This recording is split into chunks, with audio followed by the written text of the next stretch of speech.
ஹரே கிருஷ்ணா கிருஷ்ணா கிருஷ்ணா ஹரே ஹரே, ஹரே ராமா ராம ராம ஹரே ஹரே. குட்டி கதைகள் 537. இங்கு வெல்ல முடியாத ஜராசந்தனை வென்ற கதை காண்போம்.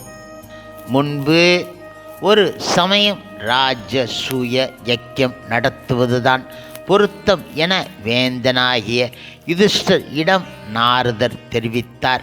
ராஜசூய யக்கியத்தின் வாயிலாக யுதிஷ்டிரன் அரசர்களுக்கெல்லாம் பெரிய அரசன் என்பது நிரூபிக்கப்படும் என்பது நாரதரின் கருத்து. மற்றும் பல பிரமுகர்களும் நாரதர் கருத்தை ஒத்து பேசினார்கள். ஆனால் யாண்டும் சாந்தமூர்த்தியாகிய யுதிஷ்டிர மன்னன் மட்டும் அதில் ஊக்கம் செலுத்தவில்லை. அதை பற்றி தான் கிருஷ்ணரோடு கலந்து பேசுவதாகவும் கிருஷ்ணருடைய கருத்துப்படியே தான் நடந்து கொள்ளப் போவதாகவும் அவர் தெரிவித்தார். துவாரைக்கு அழைப்பு சென்றது. அதன்படியே கிருஷ்ணரும் விரைவில் இந்திர பிரஸ்தம் வந்து சேர்ந்தார்.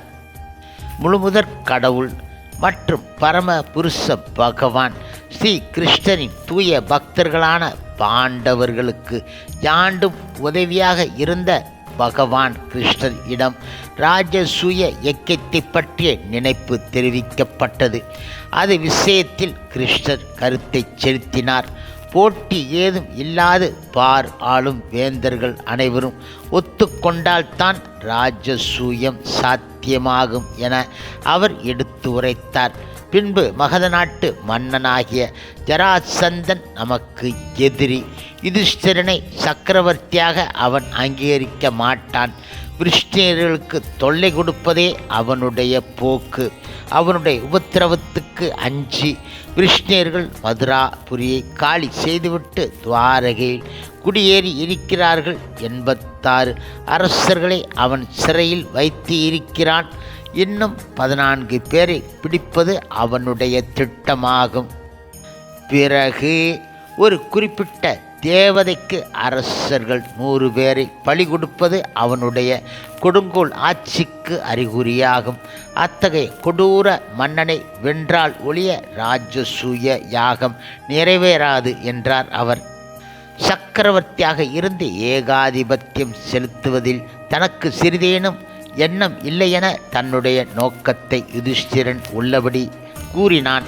தான் அமைதியாக நாடு ஆள்வதும் ஏனையவர்களை அமைதியாக நாடு ஆள விட்டு விடுவதுமே தன்னுடைய குறிக்கோள் என்றான் அவன். பீமன் பகர்ந்ததாவது, இந்த சோம்பலை நான் வெறுக்கின்றேன். கொடியவர்களை வென்று ஆக வேண்டும். என்னுடைய உடல் வலிவும் பகவான் கிருஷ்ணருடைய அறிவும் அர்ஜுனுடைய திறமையும் ஒன்று கூடினால் ஜராசந்தனை வெல்ல முடியும் என்றான் அவன். அதற்கு அனுபந்தமாக அர்ஜுனன் இயம்பியது ஆவது, திறமையை முறையாக கையாளவிட்டால் அது வீணாக போகின்றது. வல்லவன் ஒருவன் ஏனோ தானோ என்று வாழ்ந்திருப்பது முறையாகாது. ஜராசந்தனுடைய ஆக்கிரமிப்பை அடக்குவது நம்முடைய கடமையாகும். கடைசியாக கிருஷ்ணர் கூறியதாவது, ஜராசந்தன் மரணத்துக்கு உரியவன். அவனை கொல்வதன் வாயிலாக 86 குற்றமறியாத சிறிய அரசர்கள் சிறையில் இருந்து விடுவிக்கப்படுவார்கள். இப்பொழுது பகவான் கிருஷ்ணரும் பீமனும் அர்ஜுனனும் போர் வீரர்கள் போன்று இல்லாமல் யாசகம் கேட்கும் பிராமணர்கள் போன்று உடை அணிந்து கொண்டார்கள். பின்பு யாசகம் கேட்கும் முறையில் மாளிகைக்கு உள்ளே சென்று ஜராசந்தனை துவந்த யுத்தத்திற்கு வரும்படி அறை கூவினார்கள்.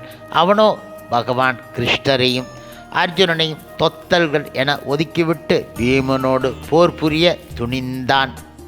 இப்பொழுது போர் துவங்கியது. நெடுநேரம் சண்டை நிகழ்ந்த ஆன பிறகு பீமன் எதிரே 2ஆக பீத்து எடுத்து தரையில் போட்டான்.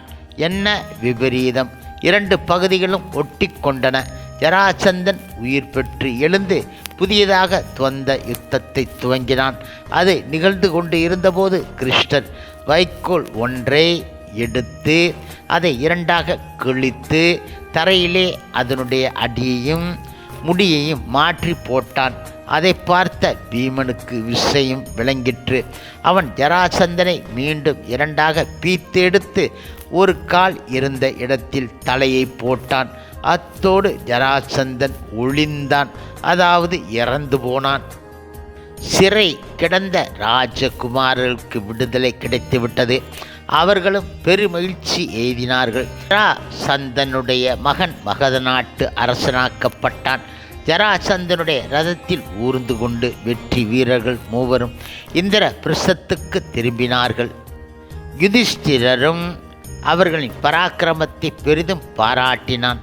மகத நாட்டில் புரிந்த வீரச் செயலை எடுத்து இயம்ப எல்லோருமே சந்தோஷப்பட்டார்கள். பீமன், அர்ஜுனன், நகுலன், சகாதேவன் ஆகிய 4 சகோதரர்களும் 4 திக்குகளில் சென்று ஆங்காங்கு இருந்த அரசர்களின் நட்பை செல்வத்தை பெற்றார்கள். எடுத்த காரியம் நன்கு நிறைவேற்றப்பெற்று நால்வரும் தங்கள் தலைமை பட்டணத்துக்கு வெற்றியுடன் திரும்பினார்கள். அரசர்கள் எல்லோரும் ராஜசூய யக்கேத்துக்கு வந்து சேர்ந்தார்கள். அஸ்தினாபுரத்தில் இருந்த முதியோர்களும் தயாதிகளும் அந்த யக்கேத்துக்கு அழைக்கப்பட்டு இருந்தார்கள். இந்திர பிரஸ்தமோ சொர்க்கமாக காட்சியளித்தது. ராஜ சுய யக்கியமும் அற்புதமாக நிறைவேறியது. மேன்மையும் மகிமையும் இனிது மிளிர்வு ஆயின. அதன் அடிப்படையில் தயாதிகளிடம் வெறுப்பும் பொறாமையும் உருவு எடுக்கல் ஆயின. ராஜ சூய யக்கியம் இனிது நிறைவேறியது. வந்து இருந்த விருந்தினர்களுக்கு வந்தனை வழிபாடு செலுத்துவது கடைசி நிகழ்ச்சியாகும். அது ஒன்றுதான் பாக்கி இருந்தது. வந்து இருந்தவர்களுள் முதல் மரியாதைக்கு ஏற்றவர் யார் என்னும் வினா எழுந்தது. பாட்டனாரையே பீஷ்மரும் பேர பிள்ளைகளுமாய யுதிஷ்டிரனும் ஏகோபித்து ஒரே முடிவுக்கு வந்து விட்டார்கள். வந்தவர்களுள் கிருஷ்ணரே தலை சிறந்தவர் என்பது அவர்களுடைய தெளிந்த முடிவு. அதன்படியே சகோதரர்களுள் மிக இளையவனாகிய சகாதேவன் கிருஷ்ணருக்கு திருப்பாத பூஜை பண்ணி பிறகு புஷ்பங்களை கொண்டு வழிபாடு செலுத்தினான். பரமாத்மாவே இந்த வடிவத்தில் வந்து இருந்தது தேற்றம். எனவே அந்த ஆராதனை முற்றிலும் பொருத்தமானதே. சுடுசொல்லே வடிவு எடுத்திருந்த சிசுபாலன் எழுந்து நின்றான். நிகழ்ந்ததை ஏளனம் செய்யும் பாங்கில் உரத்த குரலில் கடகடவென நகைத்தான். அடுத்தபடியாக அதிபதிகளாக இருந்த பீஷ்மரையும் யுதிஷ்டிரனையும் பொருந்தாத வன்மொழிகள் பேசி அவமானப்படுத்தினான். அத்தோடு நில்லாமல் பகவான் ஸ்ரீ கிருஷ்ணரை ஏளனத்துடன் பலவாறு திட்டி தீர்த்தான். இப்பொழுது சிசுபாலன் ஆகிய அரசன் எள்ளி நகையாடுகின்றான். கிருஷ்ணரோ யாதவர் குலத்தில் பிறந்தவன். கிருஷ்ணரே இடையன் என சிசுபாலன் ஏளனம் பண்ணுகின்றான். தெய்வ பொலிவுடன் இருந்த யாக காட்சி திடீரென நிலை மாறி கீழ்மை உற்றதை குறித்து யுதிஷ்டிரன் திகைத்து போனான்.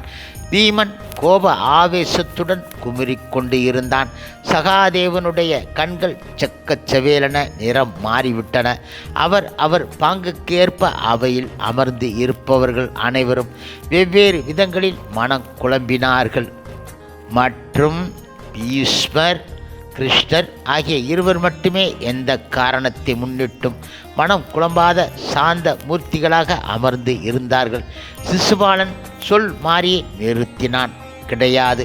பொருந்தாத வன்மொழிகள் பகர்ந்து கிருஷ்ணரையும் பாண்டவர்களையும் அவமானப்படுத்தி கொண்டு இருந்தான். அடுத்தபடியாக ஆட்சேபத்துக்கு அறிகுறியாக சபை விட்டுவிட்டு வெளியேறிவிட்டான்.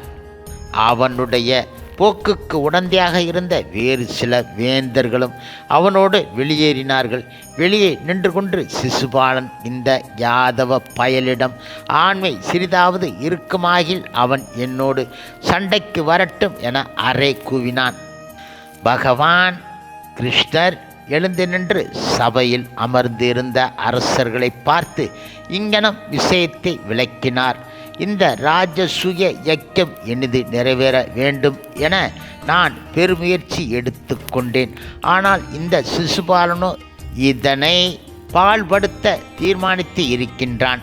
அவன் என் மீது சொரியும் 100 அவமானங்களை சகித்து கொண்டு இருப்பேன் என அவனுடைய அன்னைக்கு நான் வாக்கு கொடுத்து இருக்கிறேன். இப்பொழுது அவமானத்தின் எண்ணிக்கை 100க்கு மேல் போய்விட்டது. மேலும் அவனோடு நான் போர் புரிய வேண்டுமென அவன் அறை கூவுகின்றான் என்றார் அவர். இப்பொழுது அரசர்கள் எல்லோரும் ஸ்தம்பித்து போனார்கள். யுதிஷ்டிரனோ ஆறா துயரத்தில் அழுந்தல் ஆயினான். பீஷ்மர் புன்னகை பூத்தார். பகவான் கிருஷ்ணர் பூண்டு இருந்தது கோப ஆவேசம் கிடையாது. அனுக்கிரக மூர்த்தியாக நின்று கொண்டு சக்கர ஆயுதத்தை அவர் ஏவி விட்டார். அது சூரிய பிரகாசத்தோடு வெட்ட வெளியில் சுழன்றது. சிசுபாலனுடைய தலையை தேகத்தில் இருந்து விடுவித்து விட்டது. பிறகு ஏவியவரின் கையில் வந்து அது அமர்ந்து விட்டது.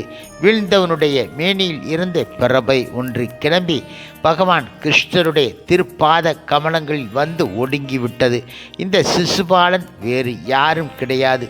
வைகுண்டத்தில் துவார பாலகர்களாக இருந்த ஜெயன், விஜயன் ஆகிய இருவருள் இவன் முன்னவன் ஆவான். மகா விஷ்ணுவின் ஆணைக்கு உட்பட்டு அவருக்கு எதிரியாக எடுத்த 3வது பிறவியை முடித்து கொண்டு அவன் யதாஸ்தானம் அடைந்து விட்டான். கடைசியாக இப்பொழுது ராஜசூய யஜ்யம் மிக மிக மங்களகரமான முறையில் முடிவு பெற்று விட்டது. ஹரே கிருஷ்ணா ஹரே கிருஷ்ணா கிருஷ்ணா கிருஷ்ணா ஹரே ஹரே, ஹரே ராமா ராமா ராமா ஹரே ஹரே. சில பிரபுபாதரின் சேவையில் இஸ்கான் பக்தர்கள்.